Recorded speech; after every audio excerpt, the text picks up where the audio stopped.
Nusa Tenggara Timur (NTT) memiliki peran penting dalam perjuangan kemerdekaan Indonesia. Berikut adalah beberapa poin penting dalam sejarah NTT selama perjuangan kemerdekaan Indonesia. Masa penjajahan Belanda pada abad ke-17, Belanda mulai menguasai NTT. Pemerintah kolonial Belanda membentuk VOC, Verenigde Oost-Indische Compagnie, untuk menguasai perdagangan di wilayah ini.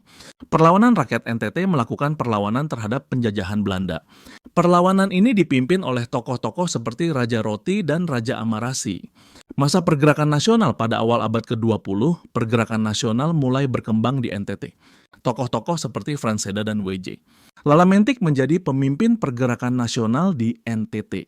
Partai Nasional Indonesia adalah partai politik yang didirikan di NTT pada tahun 1927. Partai ini dipimpin oleh Frans Seda dan memiliki peran penting dalam perjuangan kemerdekaan Indonesia. Masa Perang Kemerdekaan pada tahun 1945, NTT menjadi salah satu daerah yang paling aktif dalam Perang Kemerdekaan. Tokoh-tokoh seperti Frans Seda dan W.J. Lala-Mentik menjadi pemimpin Perang Kemerdekaan di NTT. Pertempuran Kupang adalah pertempuran yang terjadi pada tahun 1908 antara pasukan Indonesia dan pasukan Belanda di Kupang NTT. Pertempuran ini menjadi salah satu pertempuran terbesar dalam Perang Kemerdekaan Indonesia. Peristiwa penting proklamasi kemerdekaan. Pada tanggal 17 Agustus 1945, Indonesia memproklamasikan kemerdekaannya di Jakarta. NTT menjadi salah satu daerah yang paling aktif dalam perjuangan kemerdekaan Indonesia.